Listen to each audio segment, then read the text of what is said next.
Salute. How y'all doing? My name is DerrickCWilliams. I'm calling on the services of two educators that are on YouTube, Stiggsgirl of Texas and New York City's own Mommy on Deck. And I'd like to get their take, either positive or negative, on what they're about to see, and you as well. The title of this presentation will be called An Upgrade to the Race.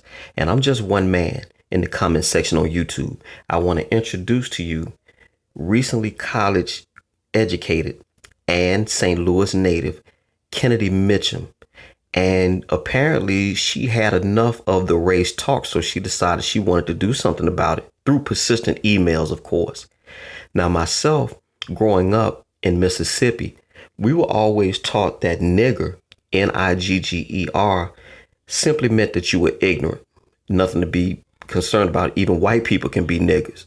And so I believed that for years, up until I actually picked up the dictionary for myself. And the literal term nigger means to debase or put down someone of African ancestry only. But you can't tell that to idiot blacks, because why do I say that? Because so many of our people hold on to this disparaging term and try to make it a term of endearment. Absolutely silly. And some of these people call their children the N-word. And you wonder why this thing keeps going.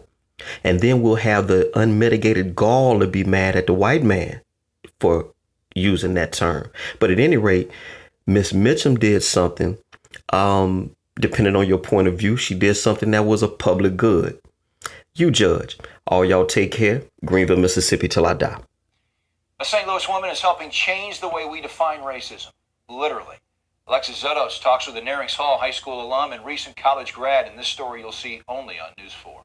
As hundreds of thousands march for justice across the country and in St. Louis, one recent college grad is using her voice in a different way. With everything going on, I think it's really important that everyone is on the same page. The same page of the dictionary, that is. Kennedy Mitchum, a recent college graduate studying law, politics, and society, said the issue stemmed after people would quote the verbatim definition of racism. A couple weeks ago, I was like, okay, this is the last argument I'm going to have about this. Like, I know what racism is. I've experienced it. So I emailed them. According to MERRIAM-WEBSTER dictionary, racism is a belief that race is the primary determinant of human traits and capacities, and that racial differences produce an inherent superiority of a particular race. I basically told them that they need to include that there's systematic oppression upon a group of people. It's not just, oh, I don't like someone.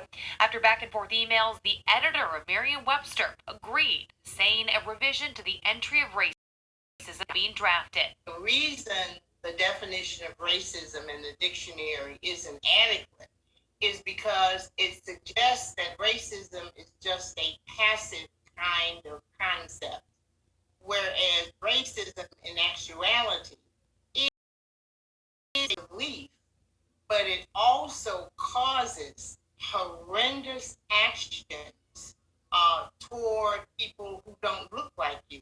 Dr. Charlene Jones teaches political science at Harris-Stowe State University. She said from her people like Kennedy, the young generation will make this movement different. And so I think everyone really needs to realize what their strengths are and how they can contribute to the movement. And once they do that, I think we're really going to be able to get some places.